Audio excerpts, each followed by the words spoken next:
तो क्वेश्चन को अच्छी तरह समझने के लिए हम इस क्वेश्चन की टाइमलाइन बनाएंगे। हाँ जी, बिल्कुल उसी तरह जिस तरह आपकी फेसबुक की टाइमलाइन होती है ना, हम डेप्रिसिएशन के क्वेश्चन की भी टाइमलाइन बनाएंगे। उसमें हम तमाम वर्किंग कर लेंगे, फिर आपको लेजर अकाउंट समझना बड़ा आसान हो जाएगा।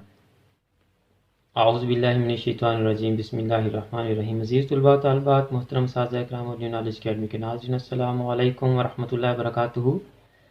आज से हम बाकायदा डेप्रिसिएशन की प्रॉब्लम्स को सॉल्व करने जा रहे हैं। आज हम आईकॉम पार्ट 2 और बीकॉम पार्ट 1 की प्रॉब्लम 1 को सॉल्व करेंगे। अगर आपने इससे पहले वाले लेक्चर्स नहीं देखे तो वो लेक्चर्स लाजमी देख लें, ताकि आपको हमारा सारा सीक्वेंस समझ आ सके और डेप्रिसिएशन के बेसिक कॉन्सेप्ट्स और टर्म्स भी आपको पता चल सके। और अगर आप प्रिंसिपल्स ऑफ अकाउंटिंग के स्टूडेंट नहीं हैं या डेप्रिसिएशन आपका टॉपिक नहीं है, तो आप इस वीडियो को फॉरवर्ड कर दें, ताकि ये वीडियो उन बच्चों तक पहुंच सके जो प्रिंसिपल्स ऑफ अकाउंटिंग में डेप्रिसिएशन पढ़ रहे हैं। और आप हमारे चैनल को सब्सक्राइब कर लें, बेल आइकन को दबाकर ऑल नोटिफिकेशंस को ऑन कर लें। तो स्टूडेंट्स, एज पर सीक्वेंस हमने सबसे पहले फिक्स्ड इंस्टॉलमेंट मेथड या ओरिजिनल कॉस्ट मेथड या स्ट्रेट लाइन मेथड, एक ही मेथड के 3 मुख्तलिफ नाम हैं, इस मेथड वाले क्वेश्चंस को पहले सॉल्व करना है। तो पहले हमें पता होना चाहिए कि फिक्स्ड इंस्टॉलमेंट मेथड है क्या। तो नाम से जैसे आपको जाहिर हो रहा है कि फिक्स्ड इंस्टॉलमेंट फिक्स होगी। कौन सी इंस्टॉलमेंट? यानी डेप्रिसिएशन इसकी फिक्स होगी। हर साल जो डेप्रिसिएशन होगी उसकी वैल्यू एक ही होगी। Original cost method, straight line method, ये क्या है ये भी मैं आपको समझा देता हूँ। स्टूडेंट्स, एक एग्जांपल ले लेते हैं।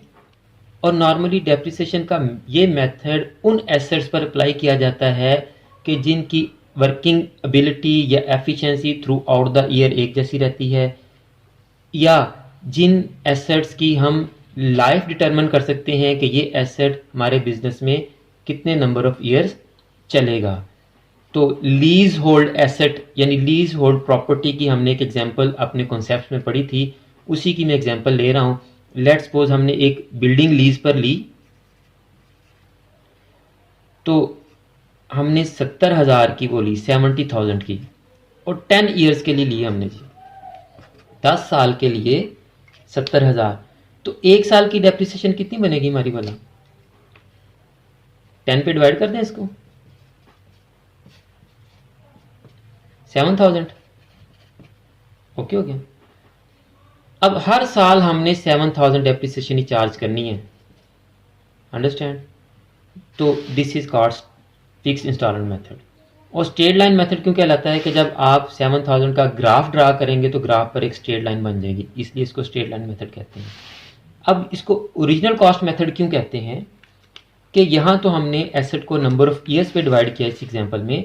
अगर एक और एसेट हमारे पास हो, उसके नंबर ऑफ ईयर्स हमने ना डिटरमिन किए हों, फर्ज करें 50,000 का एसेट है हमारे पास और उसकी डेप्रिसिएशन रेट दिया उसने 10%, तो हम 50,000 पे 10% चार्ज करेंगे तो हमारी डेप्रिसिएशन क्या बनेगी? 5,000। ठीक है, पहले साल 5,000 जब चार्ज कर लेंगे तो एसेट की वैल्यू कितनी रह गई? 45,000। अब अगले साल जब फिर हमने 10% डेप्रिसिएशन लेनी है नेक्स्ट ईयर, तो अब 10% डेप्रिसिएशन हमने फिर 50,000 का ही 10% लेना है। तो 50,000 का 10% लेंगे तो वो आपकी फिर बनेगी 5,000।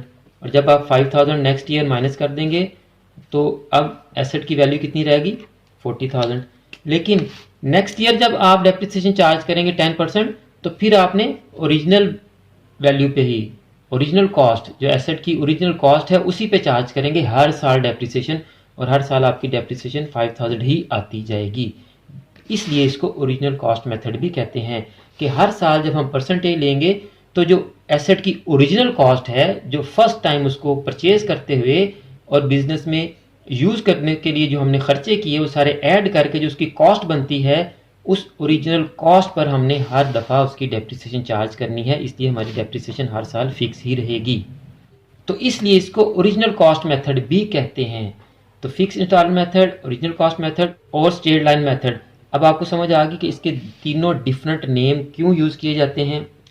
लेकिन स्टूडेंट एक चीज़ आप जहन में रखें कि जब हम एसेट बाय करें, अगर नंबर ऑफ़ मंथ्स हमारे पूरे साल के ना हो, कम हो, यानी 6 साल हमने बिज़नेस में यूज़ किया हो, तो पहला साल जिस साल हमने एसेट को ख़रीदा है तो आपकी फ़िक्स इंस्टॉलमेंट या ओरिजिनल कॉस्ट मेथड या स्ट्रेट लाइन में आपकी चूँकि हाफ ईयर की या 3 मंथ या 6 मंथ 9 मंथ जितने मंथ्स आपने एसेट यूज़ किया है तो उतने मंथ्स की आपकी डेप्रिसिएशन चार्ज होगी। तो पहले साल की आपकी डेप्रिसिएशन डिफरेंट भी हो सकती है। इसी तरह से अगर आपने किसी साल एसेट बेच दिया है, 2 माह बाद, 3 माह बाद, 6 माह बाद या 10 माह बाद आपने एसेट सेल किया है, तो उस साल भी उतने मंथ्स की डेप्रिसिएशन ही कैलकुलेट होगी। और ये मंथ्स की डेप्रिसिएशन हम कैसे करते हैं, इसका मैंने पूरा टॉपिक, पूरी वीडियो बना के अपलोड की है, हाउ टू कैलकुलेट डेप्रिसिएशन। आप उसको लाजमी देख लें। उस वीडियो का थंबनेल भी आपके पास आ रहा है इस वक्त स्क्रीन पर, और इस वीडियो का लिंक भी डिस्क्रिप्शन में मौजूद है, और यहाँ आई बटन में भी इस वीडियो का लिंक आ रहा है। आप हाउ टू कैलकुलेट डेप्रिसिएशन की वीडियो को डिटेल से देख लें ताकि आपको अच्छी तरह समझ आ सके। तो स्टूडेंट्स, अब हम अपने क्वेश्चन को सॉल्व करने की तरफ चलते हैं। तो आईकॉम पार्ट 2 की बुक का पहला क्वेश्चन है, एक्स एंड को purchased a machinery for ₹70,000 on 1 जुलाई 2002।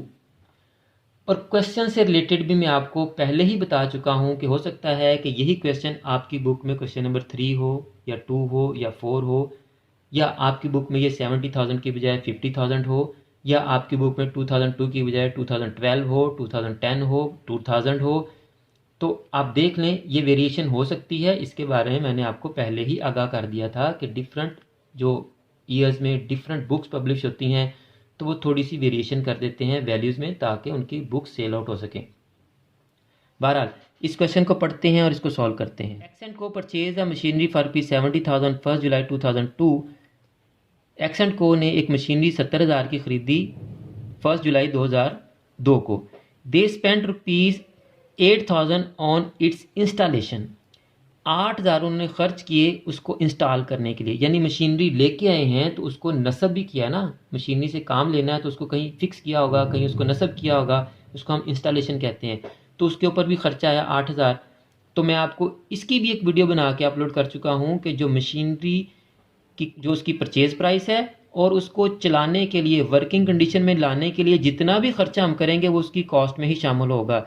चाहे उसके लिए हमने कैरेज पे किया है, या उसको अनलोडिंग के लिए हमने वेजेस पे की हैं, या उसको इंस्टॉल करने के लिए हमने जो है वो ख़र्चा पे किया है, या सेकंड हैंड मशीनरी थी उसको वर्किंग कंडीशन में लाने के लिए उसकी रिपेयर की है। तो ये क्वेश्चन में टाइम टू टाइम आपको ये पॉइंट्स आते जाएंगे, तो आपने तमाम जो हैं वो उस मशीनरी की कॉस्ट में ऐड कर देने हैं। तो ये 8,000 इसी मशीनरी की कॉस्ट, यानी कि टोटल कॉस्ट हो जाएगी 78,000 ji. Prepare the machinery account for the first 4 years. हमने पहले 4 साल का मशीनरी का अकाउंट बनाना है, यानी डेप्रिसिएशन के क्वेश्चन में हमने लेजर अकाउंट बनाना होता है। जर्नल लेजर आप सीख चुके हैं, हमने सिर्फ लेजर अकाउंट बनाना है, जर्नल एंट्रीज नहीं पास करनी। Under straight line method, first method हमारा जो था straight line method of depreciation, उसके और क्या नाम थे ज़रा याद करें जी, शाबाश। ओरिजिनल कॉस्ट मेथड और दूसरा फिक्स इंस्टॉलमेंट मेथड, शाबाश। Depreciation is written off at 10% per annum. अब ये रिटर्न ऑफ मेथड नहीं है, वो रिटर्न डाउन वैल्यू मेथड था। ये कह रहा है कि डेप्रिसिएशन लें आप, डेप्रिसिएशन चार्ज करें आप 10% सालाना के हिसाब से। Assume the accounts are closed every year on 31 December, यानी हमारा अकाउंटिंग ईयर 31 दिसंबर को क्लोज हो रहा है। तो शुरू कब हो रहा होगा जी, 1 जनवरी, यानी 1 जनवरी से 31 दिसंबर हमारा अकाउंटिंग ईयर है। तो क्वेश्चन को अच्छी तरह समझने के लिए हम इस क्वेश्चन की टाइमलाइन बनाएंगे। हाँ जी, बिल्कुल उसी तरह जिस तरह आपकी फेसबुक की टाइमलाइन होती है ना, हम डेप्रिसिएशन के क्वेश्चन की भी टाइमलाइन बनाएंगे। उसमें हम तमाम वर्किंग कर लेंगे, फिर आपको लेजर अकाउंट समझना बड़ा आसान हो जाएगा।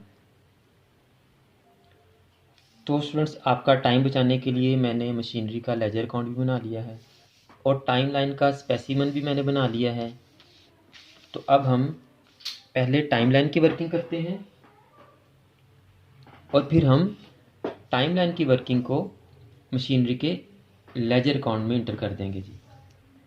तो आप देखें आपका जो ईयर कहाँ से शुरू हो रहा है, 2002, और 1 जनवरी, और क्लोज कहाँ हो रहा है जी, 31 दिसंबर। फिर नेक्स्ट ईयर आपका क्या होगा, 2003, 1 जनवरी, 31 दिसंबर, 1 जनवरी, और 2004, 31 दिसंबर, 2005, 1 जनवरी, और 31 दिसंबर। 31 दिसंबर हमने क्यों लिखा कि हमने 31 दिसंबर को डेप्रिसिएशन चार्ज करनी है जी। अब हम इस पूरी टाइमलाइन में जो हमारे इस पूरे क्वेश्चन में जो इवेंट होने हैं उनको हम यहाँ पर नोट डाउन करेंगे और कैलकुलेशंस भी कर लेंगे, ताकि हमें सिर्फ यहाँ पर फिर उन तमाम कैलकुलेशंस को इंटर ही करना पड़े बस।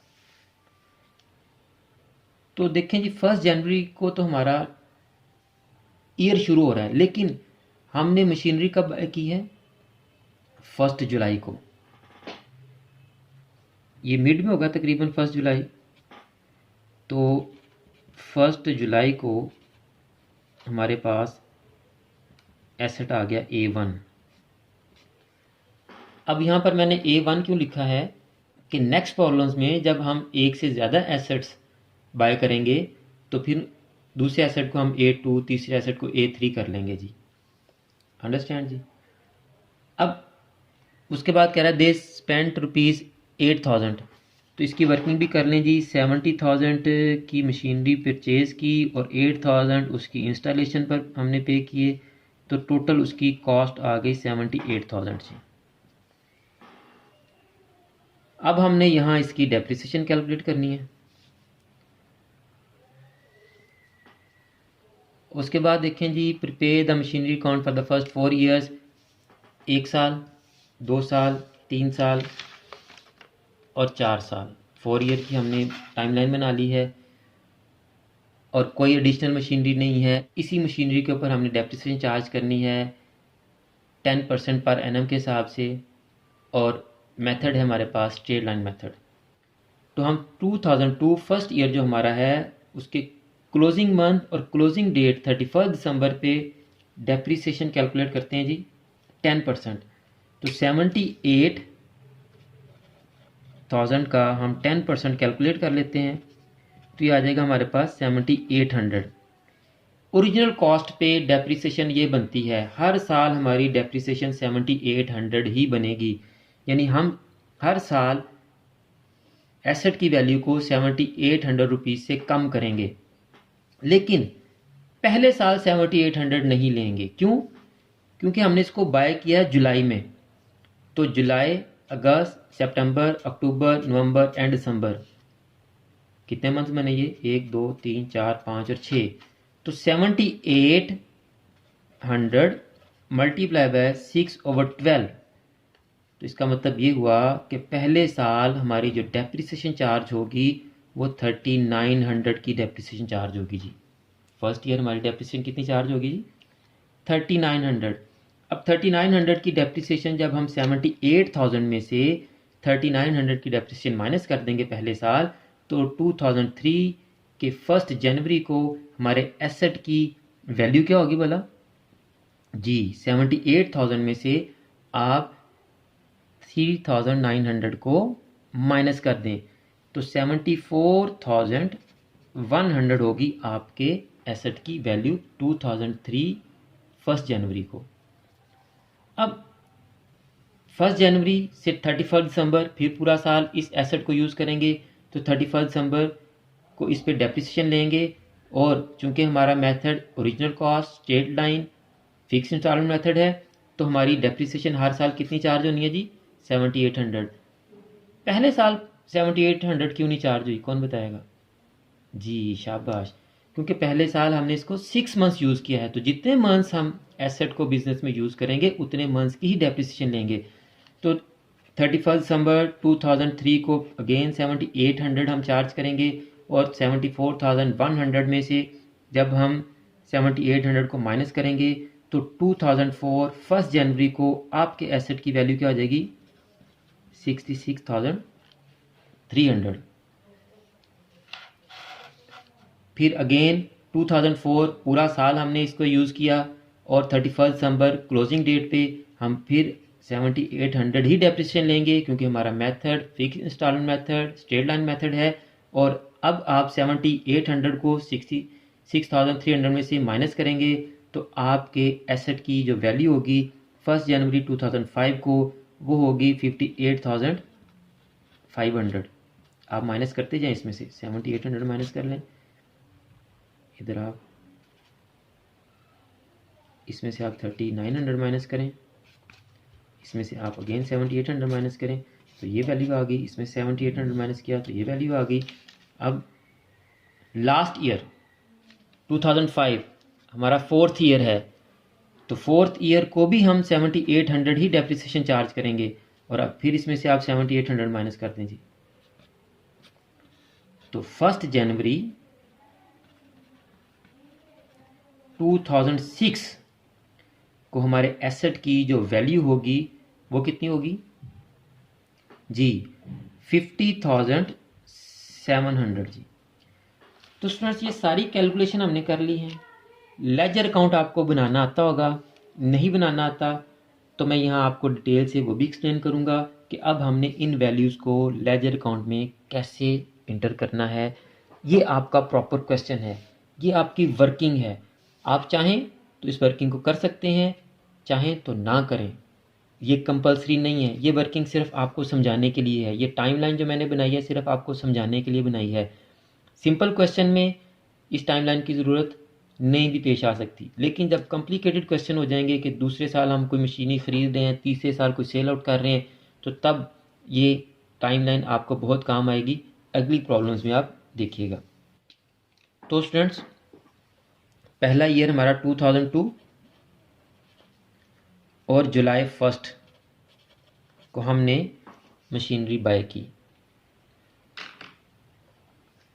अब एक दो चीज़ें आप नोट करें। पहली चीज़ ये कि ईयर वाली जो लाइन है इसमें आपने कुछ नहीं लिखना, इसको आपने एम्प्टी छोड़ देना। इधर भी 2002 आएगा और ये भी एम्प्टी, लाइन नहीं लगानी है आपने, मैं सिर्फ आपको लाइन लगाकर शो कर रहा हूँ कि आपने इसको एम्प्टी छोड़ना है।